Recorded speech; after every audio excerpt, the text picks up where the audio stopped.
Queridos irmãos, estamos celebrando a sexta-feira da Paixão do Senhor. Continuamos com esta celebração, a celebração de ontem. Conforme vocês perceberam, iniciamos a celebração em absoluto silêncio, sem invocação da Santíssima Trindade, sem a saudação inicial, porque essa celebração continua a celebração de ontem. Se ontem nós celebramos o mistério da paixão de Cristo, instituído no sacramento da Eucaristia, hoje nós fazemos memória da paixão cruenta de nosso Senhor Jesus Cristo, o seu sacrifício na cruz por cada um de nós. Que o nosso coração possa se encher de profunda alegria e gratidão por tão grande amor que Jesus tem por cada um de nós. Tudo o que ele sofreu, vai dizer, sempre afirmou a Santa Igreja, desde o início, foi por amor a cada um de nós.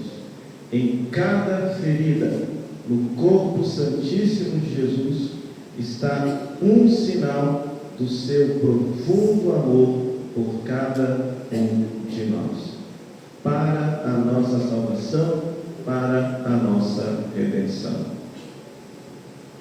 Nós escutamos a primeira leitura, o quarto cântico do servo, esse servo misterioso que leva sobre si os pecados do povo. Todos o consideraram como maltratado, maldito por Deus, mas no fundo ele carregava sobre si os nossos pecados e nos resgatava. A fé cristã sempre entendeu que este servo é a pessoa de Jesus Cristo. E eu quero que você guarde com bastante atenção, porque na primeira leitura se diz: como um cordeiro, ele foi levado ao matadouro e não abriu a boca. Guarde esse detalhe, por gentileza. Na segunda leitura, nós escutamos um trecho de Hebreus, onde apresenta Jesus como sumo eterno sacerdote que entrou no templo definitivo do céu e aprendeu o que era a obediência mediante o seu sofrimento. E por isso ele pode interceder por todos nós que somos a sua igreja militante na terra. Nós não somos a igreja que já está triunfante no céu. Então, por isso, nós precisamos completar em nós aquilo que falta em nós do sofrimento de Cristo. Então, é dessa forma que nós devemos encarar as nossas dores, tribulações e sofrimentos, como ocasiões de experimentar em nós um pouquinho do grande sofrimento que Cristo padeceu por cada um de nós. Por cada um de nós. E saibamos, Jesus é ao mesmo tempo o sumo e eterno sacerdote, ele é ao mesmo tempo o sacrifício e ele é ao mesmo tempo o altar. Ele é o intercessor completo diante do Pai do céu por cada um de nós. Então, por isso que nós sempre devemos recorrer ao nosso irmão Jesus, nosso irmão maior na fé, pois ele, experimentado na dor, sabe as dores que afligem cada um de nós, e no tempo oportuno haverá de conceder a misericórdia da plena libertação. E agora o Evangelho. O Evangelho, nós escutamos um grande relato da paixão segundo João, e aqui é necessário prestar atenção em alguns detalhes. Desde o início do Evangelho, João apresenta Jesus como o Cordeiro de Deus que tira o pecado do mundo. Está no capítulo 1. E no capítulo 2, Jesus é apresentado como o templo. Ele diz assim: destruí este templo e eu reerguerei em 3 dias. Em 3 dias. O detalhe é o seguinte, que diferente dos outros evangelistas, Jesus no Evangelho de João, ele morre um dia antes da Páscoa. Para Mateus, Marcos e Lucas, Jesus celebra a Páscoa, celebra uma ceia de Páscoa, morre e aí vinha a Páscoa dos judeus. Aqui não, Jesus morre um dia antes. Por quê? Porque Jesus, segundo João, é martirizado, é assassinado na cruz, justamente quando os cordeiros pascais eram sacrificados no templo de Jerusalém. As pessoas, os homens, os chefes de família tinham que ir lá no templo, comprar o cordeiro, que era todo puro, sem mancha, sem defeito, ofertar esse sacrifício, ofertar o cordeiro ao sacerdote. E neste momento em que diz o Evangelho que Jesus morre na cruz e diz: tudo está consumado, era o momento no qual se degolava os cordeiros pascais no templo de Jerusalém. Agora preste atenção. Flávio José, que é um historiador da época, dizia que houve uma festa da Páscoa em que mais ou menos 256 mil cordeiros foram sacrificados dentro do templo de Jerusalém. Era um verdadeiro açougue aquilo ali.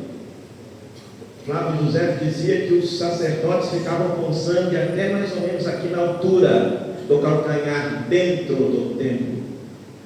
Ao sacrificar o cordeiro, preste atenção, ao sacrificar o cordeiro, se sangrava o cordeiro inteiramente, um sacerdote pegava o sangue com uma bacia de prata, uma bacia de ouro, e subia no altar. Preste atenção, subia no altar.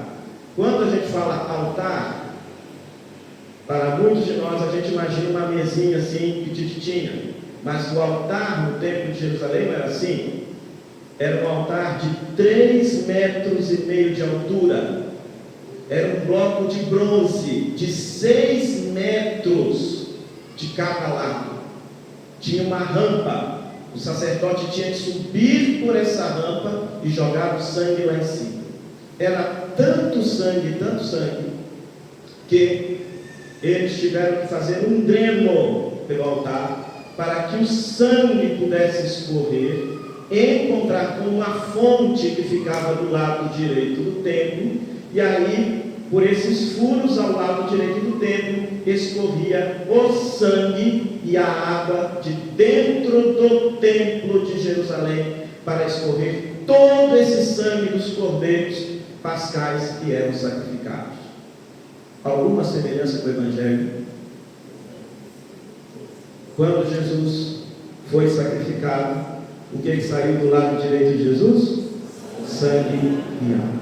Porque ele é um novo templo no qual todos nós temos acesso a Deus.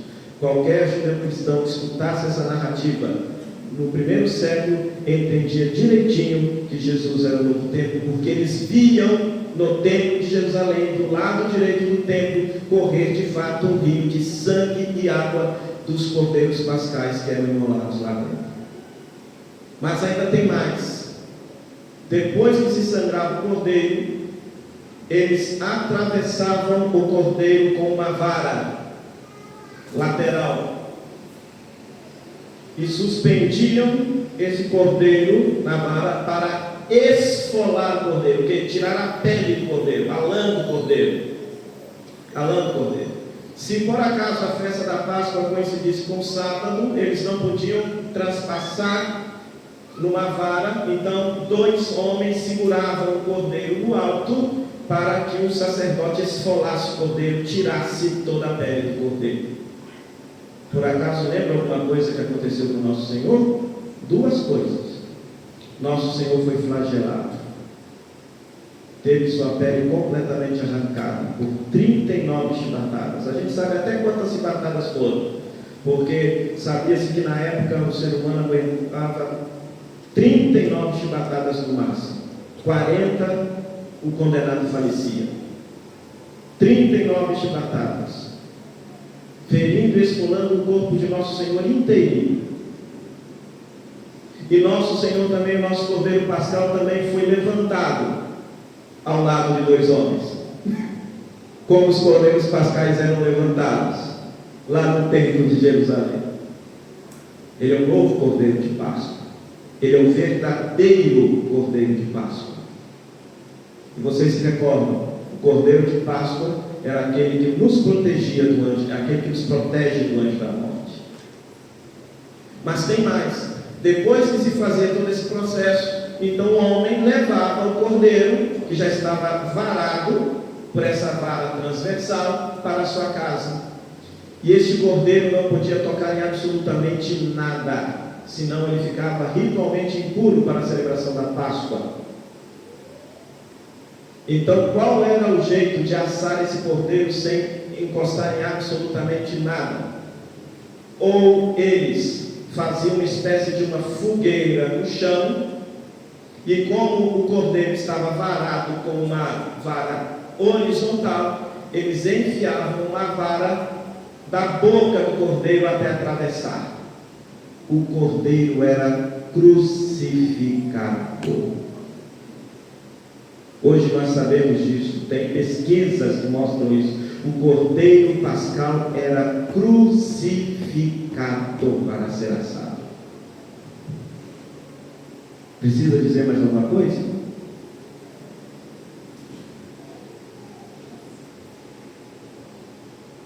Aquilo que acontecia, os cordeiros que libertavam os judeus do anjo da morte, Cristo cumpriu plenamente em si no seu sacrifício, sendo o novo e absoluto Cordeiro Pascal que nos livra da morte eterna e que nos abre o caminho do êxodo para a terra prometida do céu. Só que aqui ainda tem um problema. Na religião judaica, o Cordeiro Pascal não perdoava pecados. E aí, qual não é a nossa surpresa? Que todos os dias no templo de Jerusalém havia um sacrifício chamado sacrifício perpétuo, ou Tamid. Está lá no livro do Êxodo e no livro de Levítico. Todos os dias o sacerdote tinha de oferecer 2 cordeirinhos de 2 anos, com oferta de cereais e com oferta de vinho, neste altar enorme, todos os dias, pedindo pela expiação dos pecados do povo de Israel, todos os dias. Detalhe: um às 9 horas da manhã e o outro às 3 horas da tarde. Quando você vai ler o relato da paixão em Marcos, Mateus e Lucas, Jesus foi crucificado às 9 horas da manhã. Ao meio-dia a terra se escurece, e às 3 horas da tarde nosso Senhor morre. Todo o período que nosso Senhor Jesus Cristo ficou na cruz corresponde aos sacrifícios diários que os sacerdotes faziam no templo de Jerusalém, de 9 horas da manhã e às 3 horas da tarde. Jesus expia o pecado, ele é o cordeiro que tira o pecado, porque ele é o nosso tamid definitivo, ele é o nosso sacrifício perpétuo. E eu disse para vocês, o sacerdote tinha que oferecer o cordeiro, oferenda de trigo. Então não pensa aqui que eles estavam oferecendo os raminhos de trigo ou sucrilhos, não. Quando se fala oferta de cereal, oferta de trigo, sabe o que era? Pão ázimo com vinho. O que é que nós ofertamos na missa toda vez? Pão ázimo, vinho, que são o cordeiro que tira o pecado do mundo. Quando você conhece aquilo que acontecia no templo de Jerusalém e aquilo que aconteceu com o nosso Senhor Jesus Cristo, é impossível você não perceber que Jesus levou sobre si e cumpriu sobre si tudo aquilo que Deus tinha prescrevido como expiação dos pecados para o povo de Israel. Sofreu e padeceu tudo isso por amor. Somente por amor. Então, que você, ao saber disso, que o seu coração, em primeiro lugar, se encha de um profundo amor a nosso Senhor Jesus Cristo, porque pelo sangue dele derramado na cruz, te veio a paz com o céu, te veio o perdão dos pecados, expiou, apagou, perdoou os seus pecados pelo sacrifício dele. Que seu coração se encha de esperança, porque toda Santa Missa, quando você comunga o corpo e sangue de Cristo, a sua Páscoa, você está comendo a sua passagem, a sua Páscoa para o céu. Então se encha de esperança.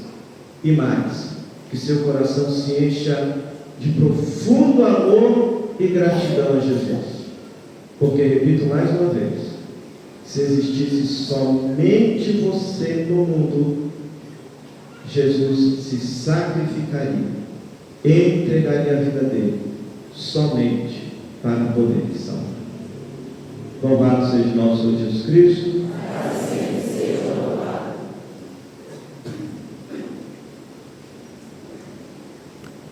Nesse momento,